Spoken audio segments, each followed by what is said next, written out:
Coisa legal a gente estar participando aqui desse momento de adoração. Coisa boa a gente estar participando aqui desse momento de entendermos o amor de Deus, a grandiosidade de Deus. E eu quero compartilhar com você uma palavra que eu tenho certeza ela vai abençoar o seu coração. Eu quero falar de algumas coisas bastante práticas aqui para a sua vida, para a nossa vida, não é? Porque eu sou o primeiro a querer praticar aquilo que eu prego. E eu quero falar para você sobre mente renovada. Uma mente renovada, uma nova mentalidade. Para que a gente renova a nossa mente na palavra? É para que se desenvolva em nós uma nova mentalidade, a mentalidade do reino, a mentalidade daquilo que é a vontade boa, perfeita e agradável de Deus. Uma mentalidade onde não é o diabo que prevalece na história, não é o inimigo que prevalece no mundo, mas é o nosso Deus que prevalece na nossa vida. Se o mundo jaz no maligno, e se o diabo está no controle de muita coisa nesse mundo, na nossa vida, da minha vida, da sua vida, quem está no controle é o nosso Deus. É o nosso Deus. Jeremias capítulo 29, no versículo 11, é um versículo que vira e mexe a gente cita, que vira e mexe a gente lê esse versículo, a gente relembra dele, a gente volta a ler, projeta na tela, projeta nos slides, para você se lembrar e anotar. Se você por um acaso não tem esse versículo anotado na sua Bíblia, ainda sublinhado com aquele lápis marca-texto amarelo, ou aquele laranja Apocalipse, marca agora aí na sua Bíblia, Jeremias 29, 11, que diz: eu é que sei que pensamentos tenho a seu respeito, diz o Senhor, pensamentos de paz e não de mal, para dar a vocês o fim que vocês desejam. Sabe, quando Jeremias falou isso aqui, ele falou numa situação de caos, no meio de uma situação de caos, tão ruim, ou talvez ainda pior do que essa que a gente está vivendo agora. No contexto em que eles estavam vivendo, eles vinham numa sequência, Judá vinha numa sequência de reis péssimos, e aquele era o quarto rei numa sequência de 4 reis, e aquele era o último rei antes do exílio da Babilônia. E Deus vinha pedindo através do profeta Jeremias que ele falasse ao povo, que ele falasse com o rei, pedindo que houvesse mudança, metanoia, transformação, techuvá. Metanoia é a palavra grega que se refere à mudança de mente, arrependimento. Techuvá, a palavra hebraica que se refere ao arrependimento, a uma mudança radical de pensamento, de atitudes, que leva a uma mudança de comportamento. Jeremias vinha falando isso com aqueles reis, e aquele último rei ele vinha apelando: mudança, mudança, mudança, deixem a idolatria de lado, voltem-se para Deus, voltem-se para Adonai, o nosso Deus é o verdadeiro Deus. Mas não havia mudança. E Jeremias sabia que aquele povo estava assim na beira de ser levado para o cativeiro na Babilônia, mas diante dessa perspectiva de piorar aquilo que já estava ruim, Deus manda um recado para o seu povo. Eu é que sei que pensamentos tenho a vosso respeito, ao respeito de vocês, o meu povo, e são pensamentos de shalom, de paz, paz por dentro, paz por fora, prosperidade, vida abundante, cura, saúde, plenitude, e não de mal, para dar a vocês um futuro que vocês desejam, e com certeza o futuro que vocês desejam não é o cativeiro, não é a escravidão, não é a miséria, não é a doença, não é a morte. O futuro que vocês desejam é um futuro de paz, de alegria, de vida abundante. Isso também é válido para nós.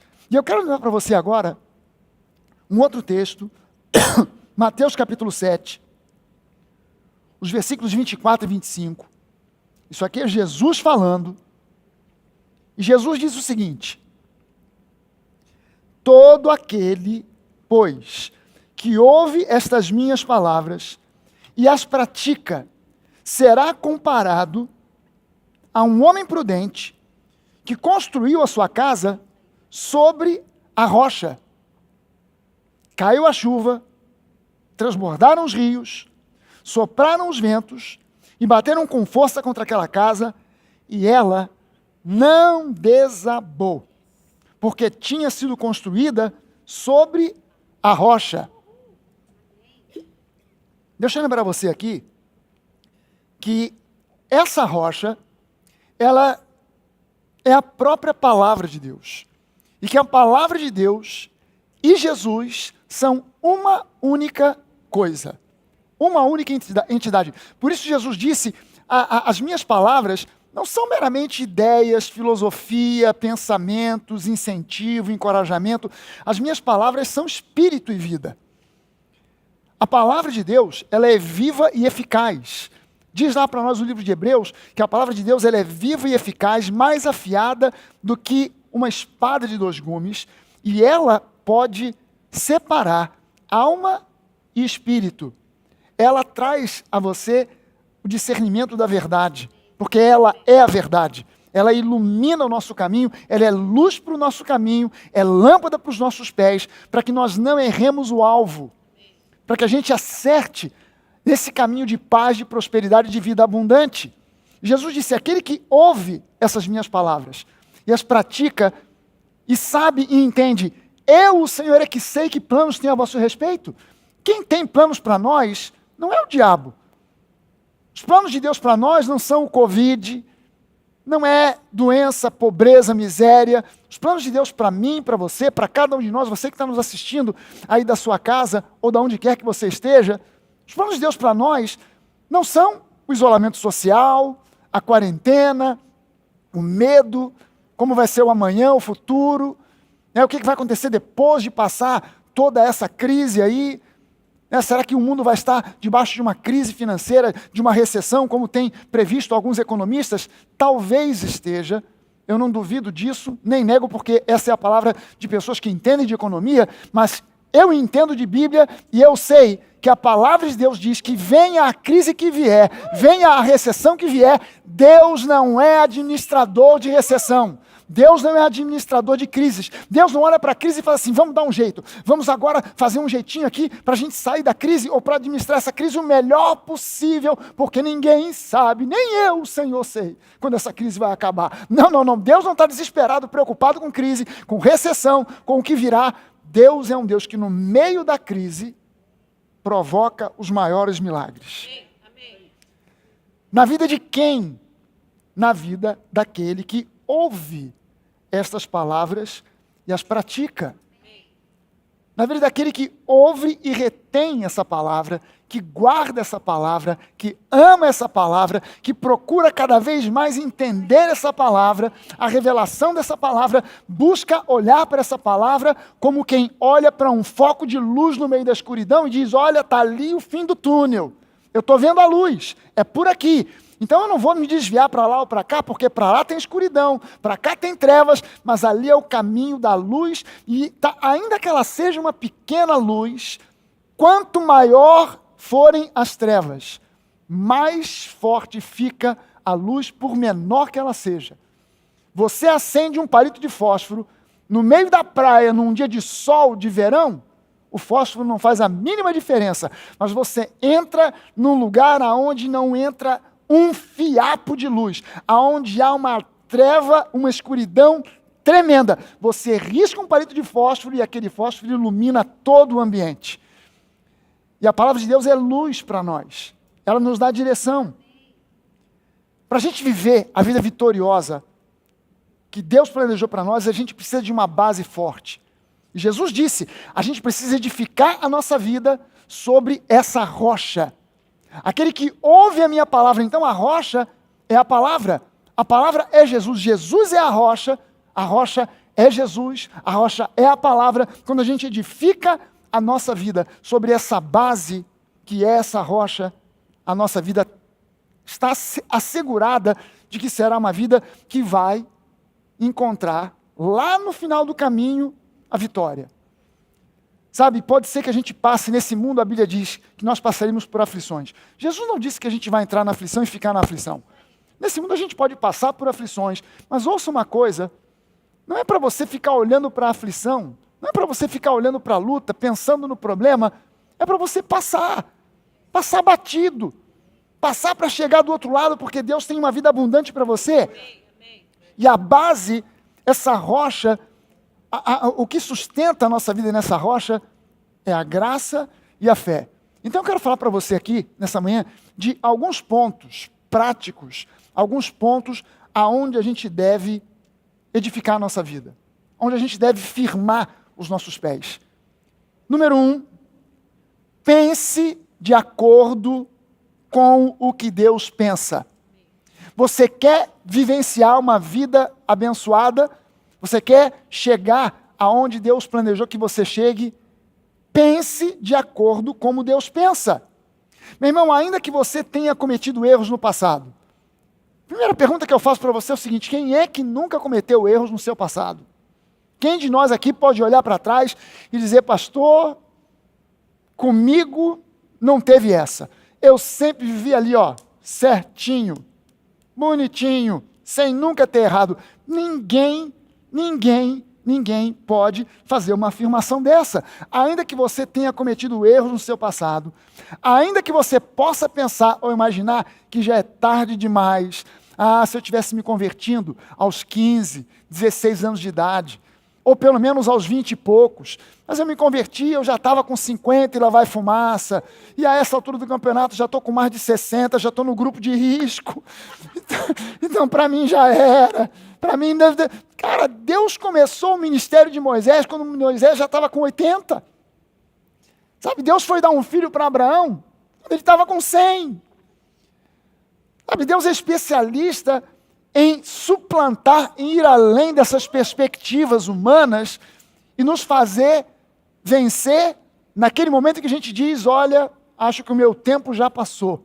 Ainda que você pense que merece estar vivenciando uma vida de derrota.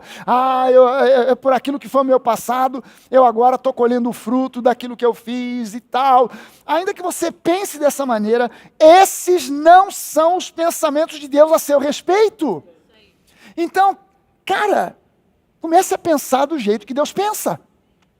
Pare de pensar dessa maneira humana, limitada, baseada naquilo que você vê, e comece a pensar de acordo com aquilo que Deus diz a seu respeito, de acordo com aquilo que Deus diz a respeito da sua vida, daquilo que você está vivenciando. Muitos cristãos são sinceros, mas estão presos na depressão, no remorso por coisas feitas no passado. E a pergunta é por quê? É porque eles ainda não conseguiram entender o coração gracioso do nosso Deus. Cara, se você pudesse ter um estetoscópio espiritual para colocar no peito de Deus, para escutar o coração de Deus batendo, você ia ouvir assim, graça, graça, graça. O nosso coração a gente escuta, faz tum-ta, tum-ta, tum-ta. O de Deus faz graça, graça, graça. E quanto mais próximo dele você chega, mais o coração acelera. Graça, graça, graça, graça, graça, graça. Deus fica com taquicardia de graça quando vê a gente se aproximando dele. Somente a graça provê uma libertação definitiva das amarras do pecado, das amarras do passado. A graça é o que nos convida a tirar o foco do pecado e a focar em Jesus, porque Ele é a nossa justificação. Nele nós temos justificação plena. Ele é a nossa justificação, ponto final, acabou. Pare de olhar para qualquer outra coisa. Pare de focar em qualquer outra coisa. Qualquer outra coisa, o seu passado, a sua história, as circunstâncias vão roubar você do pensamento de Deus. Vão levar você para um outro nível de pensamento, aonde as circunstâncias prevalecem, aonde o inimigo lança dardos inflamados e os pensamentos dele são pensamentos de morte, de enfermidade, de impossibilidades. Você precisa focar em Jesus, porque Ele é a tua justificação. A tua justificação não é uma doutrina, a tua justificação não é uma ideia, a tua justificação não é uma igreja, a tua justificação não é um pastor. Jesus, em pessoa, é a tua justificação. Em segundo lugar, livre-se da consciência do pecado. Se livre dessa consciência, a consciência do pecado. Sabe, a consciência do pecado é a força que desenvolve a mentalidade do fracasso. Meu irmão, bota isso na sua cabeça, grava isso aí. Luciano, Rodrigo, bota isso aí como assim, aquela coisa que a gente tem que anotar numa cartolina, pendurar no teto, pregar no teto do nosso quarto, para quando a gente estiver dormindo e acordar de cara com esse conceito. Sabe, a consciência do pecado é a força que desenvolve a mentalidade do fracasso. E a mentalidade do fracasso, ela é terrível, ela é horrível, ela não é a mentalidade que Deus quer que nós tenhamos. Por isso a Bíblia convida você a renovar sua mente para que você desenvolva uma nova mentalidade, que é a mentalidade da justificação, da justiça, a consciência da justiça, que te leva a uma mentalidade vitoriosa. A consciência do pecado conduz você para uma mente cheia de autopiedade. Olha só o que provoca a consciência do pecado. Uma mente lotada de autopiedade, de inveja, de ressentimento, de complexo de inferioridade. Essa mentalidade, essa consciência do pecado leva para uma mentalidade que é negativa, que só consegue ver dificuldades, desgraças, impossibilidades e limitações. É isso que nos impõe a consciência do pecado. Uma mentalidade que enxerga impossibilidades e limitações. A mentalidade do fracasso é uma voz que está sempre te dizendo: a vida não sorri para todos. Já ouviu esse papo, essa frase? A vida não sorri para todo mundo não, gente. E para mim, ela fez uma careta, não fez nem uma cara feia. Ela... Sabe, a mentalidade do fracasso tem uma vozinha que diz assim: somente alguns sortudos conseguem romper na vida. E eu faço parte do grupo dos azarados. sabe aquele negócio? A pessoa, de repente, você está numa festa da igreja e vão sortear uma coisa qualquer, uma prancha de surf, vão sortear um violão. Você fala: não vou nem comprar essa rifa aí, porque eu não ganho nada nesse negócio, sou um azarado, danado, vale nem a pena. A pessoa está sempre com essa mentalidade. Sabe aquela mentalidade invejosa que diz assim: todo rico é ladrão. É rico? Ah, esse camarada aí, em algum momento da vida... Isso é uma mentalidade de inveja que vem da mentalidade do fracasso. Sabe aquela velha frase? Ah, eu já sabia. Quer dizer, a pessoa já está na expectativa de que vai dar ruim. Eu já sabia. Eu já estava esperando por isso. Sabe aquela mentalidade que diz assim: como é que pode ele ou ela ter conseguido e eu não consegui? Já ouviu essa? Como é que pode o fulano conseguir e eu não consegui? O que ele tem que eu não tenho? O que ele conseguiu e eu não conseguiu? E a pior de todas é aquela vozinha que diz assim: Deus está me punindo por alguma coisa que eu fiz no passado. Eu estou pagando por alguma coisa que eu fiz lá atrás. Isso é fruto da mentalidade do fracasso, que vem da consciência do pecado. Livre-se da consciência do pecado, meu irmão. Desenvolva a consciência da justiça, porque a consciência da justiça é que te leva para uma mentalidade de vitória. Em terceiro lugar, desenvolva a consciência da justiça. Jogue fora a mentalidade, a consciência do pecado e desenvolva a consciência da justiça. A consciência da justiça é que te conduz para uma vida vitoriosa. É essa consciência que te conduz para uma mentalidade vitoriosa. A consciência da justiça, diferente da consciência do pecado, ela também tem uma voz. E a voz da consciência da justiça me diz: eu posso todas as coisas naquele que me fortalece. A consciência da justiça tem uma voz que diz: eu sou mais que vencedor por causa do grande amor com que o Pai me amou e me tem amado. Você percebeu que a consciência da justiça tem uma voz que coloca Jesus no centro? A consciência da justiça não diz assim: eu posso todas as coisas porque eu sou bom pra caramba. Porque eu tenho diploma disso, curso daquilo, e eu sou um camarada que fui muito bem orientado na vida, então eu sei que eu posso porque eu posso. Não, a minha confiança não vem de mim mesmo, e a minha confiança vem dele, vem de Jesus. Ele é o centro. Eu posso todas as coisas naquele que me fortalece. Sabe, Jesus pode até usar os meus diplomas, os meus dons e talentos como uma ferramenta, como um recurso, mas ele não depende dos meus dons, talentos e diplomas para fazer na minha vida aquilo que ele quer fazer. Ele não depende disso. Ele não depende de absolutamente nada disso. Eu sou mais que vencedor, não porque eu sou um camarada que tenho experiência, que tenho bagagem, que tenho conhecimento, que tenho intelectualidade, que tenho inteligência. Não, eu sou mais que vencedor por causa do grande amor com que o Pai me amou e tem me amado a cada dia. Então, meu irmão, desperte para a sua justificação. Deixe o Espírito Santo fazer o trabalho dele e te convencer da sua justificação em Cristo. Não sou eu que quero te convencer disso. Eu quero que você apenas abra uma janelinha da sua consciência para que o Espírito Santo coloque em você o convencimento de que em Cristo você é a justiça de Deus. O Evangelho da Graça, a palavra da fé, são as boas novas trazidas por Jesus que muda vidas.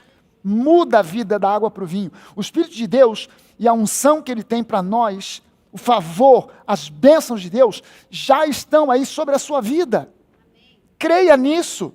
Aí na sua casa agora, o favor de Deus está aí presente para te abençoar, para te dar uma semana, um mês e um ano abençoado. Sabe, e é a revelação da graça que me faz compreender que tudo isso vem a mim sem que eu mereça, mas simplesmente porque Jesus me amou de forma intensa, profunda e incondicional. Aleluia. O Evangelho do Senhor Jesus, quando ele é compreendido por essa revelação do Espírito Santo, e não simplesmente por um entendimento acadêmico, intelectual, de que eu sou justificado, de que eu tenho perfeita comunhão com o Pai, de que já não existe mais juízo sobre a minha vida, que não há mais condenação, punição por causa do meu passado, maldição alguma. Tudo isso já foi lançado sobre Jesus na cruz do Calvário.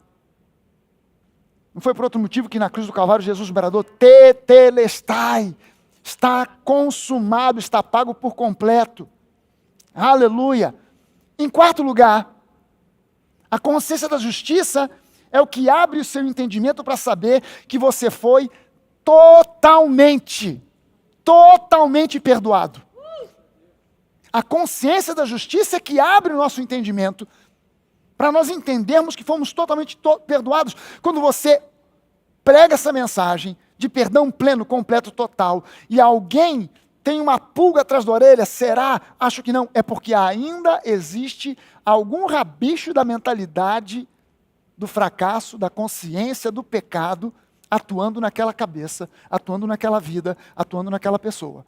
A gente precisa se livrar completamente dessa consciência errada e abraçar a consciência da justiça, que é o que nos convence, abre o nosso entendimento para o fato de que nós fomos completamente perdoados. Sabe, Hebreus capítulo 8, é uma passagem que eu não canso de ler, e vou ler junto com você aqui, Hebreus 8, de 6 a 13, que diz assim, mas agora, nesse tempo, nesse período, nessa época, nessa era, nessa dispensação, o tempo da graça, Jesus obteve um ministério tanto mais excelente, quanto é também ele mediador de superior aliança, instituída com base em superiores promessas.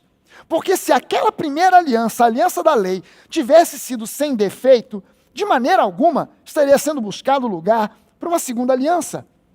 E de fato, no versículo 8 agora ele diz, repreende-os, ou seja, aqueles que ainda insistem em estar atolados na velha aliança, baseados na velha aliança, ele diz, eis aí vem dias, diz o Senhor, e eu firmarei uma nova aliança com a casa de Israel e com a casa de Judá. Não segundo a aliança que eu fiz com os pais, com os seus pais, no dia em que os tomei pela mão para os tirar da terra do Egito, pois eles não continuaram na minha aliança, e eu não dei atenção a eles, diz o Senhor. Porque esta é a aliança que eu farei com a casa de Israel depois daqueles dias. Que dias? Depois dos dias da aliança da lei. Eu imprimirei as minhas leis, não mais em tábuas de pedra, mas na mente deles, e as inscreverei no seu coração. Eu serei o seu Deus, e eles serão o meu povo. E não ensinará jamais cada um ao seu próximo, nem cada um ao seu irmão, dizendo, conheça o Senhor. Essa palavra aqui, esse verbo conheça, usado aqui, ele é usado 2 vezes nesse versículo. Ele diz assim, não dirá cada um ao seu irmão, conheça ao Senhor, porque todos me conhecerão, desde o menor até o maior deles. Mas esse verbo conhecer no português é o mesmo, mas no grego são dois verbos diferentes. No primeiro, quando ele diz não dirá nenhum ao próximo, conheça ao Senhor, o verbo é gnosko. E gnosko é conhecer através da intelectualidade. Conhecer de uma maneira como quem estudou um livro e aprendeu a lição. Através de quem estudou uma matéria e se tornou um conhecedor intelectual daquela matéria. Não dirá cada um ao seu irmão, conheça ao Senhor de forma intelectual, como quem estudou uma matéria e passou a dominar aquele assunto intelectualmente. Porque todos me conhecerão. E esse segundo verbo, no grego, é eido. E eido significa conhecer através de uma experiência. Naquele tempo, o tempo da graça, as pessoas não ficarão limitadas a me conhecer, diz o Senhor, de uma forma intelectual, de uma forma teórica, mas elas me conhecerão porque terão uma experiência comigo. Sabe, há uma diferença entre, de repente, você me apresentar a alguém através de uma descrição do conhecimento intelectual que você tem a respeito do pastor Fragale. O pastor Fragale, ele é formado em medicina, ele fez um curso de especialização, ele fez residência em cirurgia geral, em cirurgia vascular, e ele foi para a África do Sul, e ele estudou lá no Instituto Rema, e ele voltou para o Brasil, e ele conhece isso, conhece aquilo. E a pessoa vai olhar e vai dizer, caramba, eu conheço o Fragale. Não, ela não me conhece. Ela conhece uma descrição a respeito de quem eu sou. Ela tem um conhecimento limitadíssimo a respeito de quem eu sou, porque ela conhece uma descrição que de repente está numa contracapa de um livro. A gente escreve livro e na contracapa tem lá o fulano de tal, o autor é jornalista, ele fez curso de arquitetura, ele já viajou, ele já esteve fazendo reportagens aqui e ali e acolá. Mas você não tem uma experiência de convivência com aquela pessoa. Mas Deus está dizendo aqui, eu não quero que agora, no tempo da graça, vocês me conheçam apenas como uma descrição de um personagem, sabendo fatos a meu respeito. Eu quero que vocês me conheçam por uma experiência, como quem interage e sabe e conhece o coração do Pai. Amém. E por causa dessa experiência, a gente começa a entender o coração, a mente, a personalidade, o caráter de Deus. E aí agora ele diz para nós, porque para com as suas iniquidades eu usarei de misericórdia e dos seus pecados eu jamais me lembrarei. Agora fica fácil de entender, porque eu conheço o caráter, o coração de Deus, e não apenas uma descrição intelectual de quem Ele é, uma descrição fria, distante. Eu conheço Ele como quem tem uma experiência, como quem sentou para comer com Ele, como quem sentou para conversar com Ele, para ouvir a sua voz, e dizer, não, eu conheço o coração de Deus, eu conheço o caráter do Pai, eu sei que Ele é um Pai amoroso, um Pai de graça, Ele é que sabe os pensamentos que tem a nosso respeito, e o pensamento que Ele tem a meu respeito é um pensamento de shalom, é um pensamento de paz, é um pensamento de vida vitoriosa, de vida abençoada. Então não adianta dizer para mim que esse vírus vem de Deus, que o Covid é disciplina, que o Covid é juízo, porque eu conheço o coração do Pai. Eu conheço o coração do Pai. Eu me aproximei dele, eu tenho uma experiência com ele. É mais do que conhecimento intelectual. Eu conheço a palavra, conhecendo a palavra eu conheço Jesus, eu conheço o caráter, eu olho para Jesus e eu vejo ali o Pai em ação. Eu vejo a vontade do Pai expressada. Jesus mesmo disse, eu não estou fazendo o que me dá na telha. O que eu faço, eu vi o Pai fazer. O que eu digo, eu ouvi o Pai falar. Eu e o Pai somos um. Quem vê a mim, vê o Pai. Então, eu não tenho dúvida alguma. Desgraça, miséria, problema, Covid, não vem de Deus. Não vem de Deus. Por que eu posso afirmar isso? Porque eu conheço o coração do Pai. Eu posso colocar um estetoscópio no coração, no peito do Pai, e o que eu ouço não é tum-tá, tum-tá, tum-tá. O que eu ouço não é juízo, juízo, juízo, juízo. O que eu ouço é graça, graça, graça, graça, graça, graça, Aleluia! Quando diz nova aliança, ele torna antiquada a primeira. Ora, aquilo que se torna antiquado e envelhecido, está prestes a desaparecer. Quinto lugar, a consciência da justiça é o que abre o seu entendimento para saber que você está reconciliado com Deus. Cara, a consciência da justiça abre o teu entendimento para você saber que você está reconciliado com Deus. Romanos 5, 1 e 2 diz assim: justificados, pois, mediante a fé, nós temos, não teremos, quem sabe um dia, não, nós temos paz com Deus por meio do nosso Senhor Jesus Cristo, pelo qual nós obtivemos também acesso pela fé a esta graça, na qual nós estamos firmes e nos gloriamos na esperança da glória de Deus. Você prestou atenção aqui nos termos que Paulo usa aqui? Justificados. Fomos justificados mediante a fé. Temos paz com Deus, fomos reconciliados com Ele. Não existe uma barreira, não existe uma briga, não existe alguma coisa no coração de Deus dizendo: olha, estamos aqui, mas eu estou com um pé atrás, porque você já aprontou no passado. Então, sabe como é que é? Quem fez uma vez pode fazer duas. Então a gente está aqui num relacionamento, mas eu já vou te avisando que eu tenho um pezinho atrás, porque a qualquer momento eu botei um pé atrás, posso botar os dois. E aí o relacionamento acaba. E aí, não, reconciliados com Ele, nós temos paz, porque fomos justificados através de Jesus. E por causa disso, nós já obtivemos, não obteremos um dia, já obtivemos acesso pela fé a essa graça, na qual nós estamos firmes.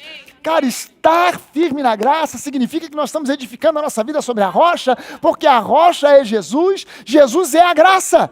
Nós estamos firmes nessa rocha, que é Jesus, que é a graça, e por causa disso, nós nos gloriamos na esperança, uma gloriosa esperança que vem de Deus.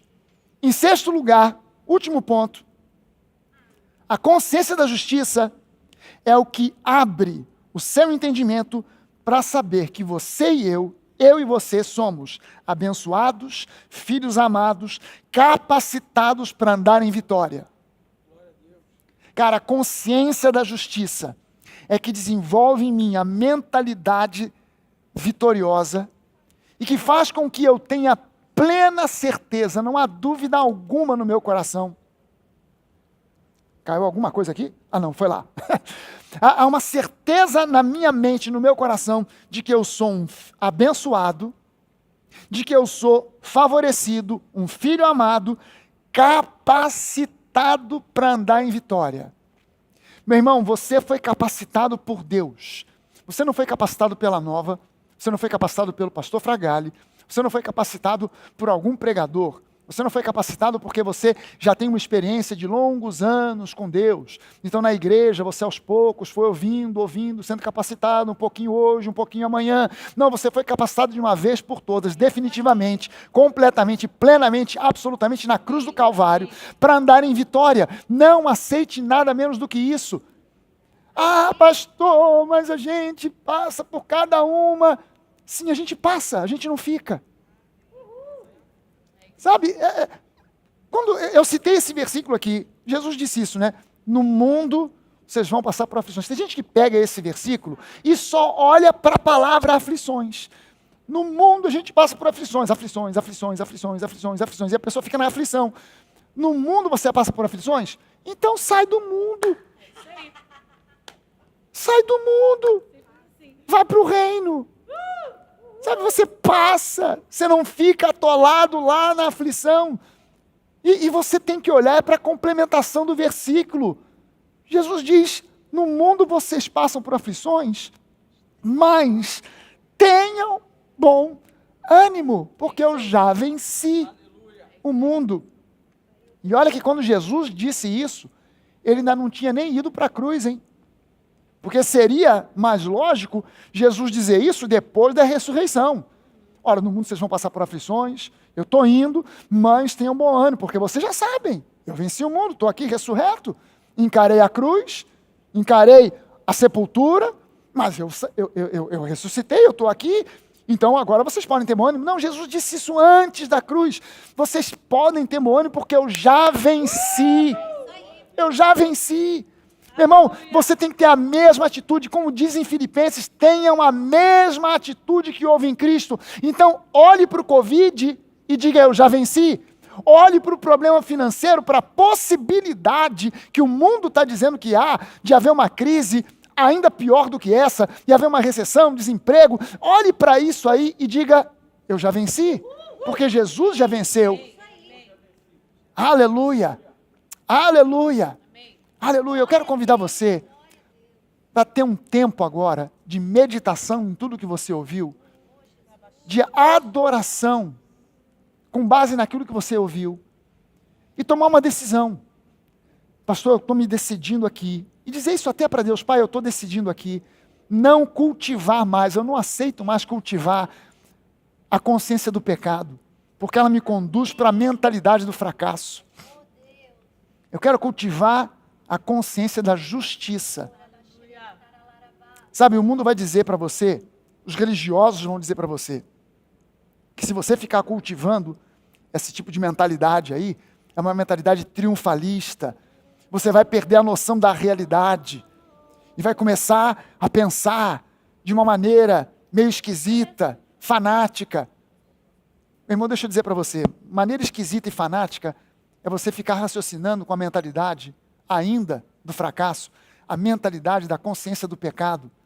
É um fanatismo de agarramento, de apego à lei. Isso é que é fanatismo. É você não abrir mão dessa consciência que Jesus já aniquilou. E para progredir para a consciência da justificação, porque foi Jesus que concedeu isso para você. A justificação não é uma doutrina teológica que a gente tirou assim de um cantinho, de um rodapé da Bíblia, lá do Antigo Testamento, de um livro que quase ninguém lê, e que quando lê tem que interpretar por vias tortas, fazer uma volta enorme para poder dizer que você foi justificado. Não, isso é dito claramente. A própria epístola de Romanos é uma epístola cujo tema central é justificação pela fé.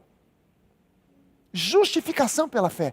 Abrace essa mentalidade, essa consciência nova. Eu fui justificado pela fé. Não são as minhas obras, não são os meus olhos, não é a minha aparência, não é a minha religiosidade, não é a minha dedicação à obra de Deus.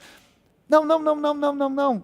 É algo que Jesus fez por mim, que Jesus fez por você, e Ele fez porque Ele te amou intensamente, profundamente, incondicionalmente, e pela graça te concedeu o favor. Você pode levantar as suas mãos onde você está e dizer exatamente isso que a gente está ouvindo aqui agora. Obrigado, Jesus. Obrigado, Jesus. Obrigado pelo teu amor incondicional. Aleluia. Aleluia.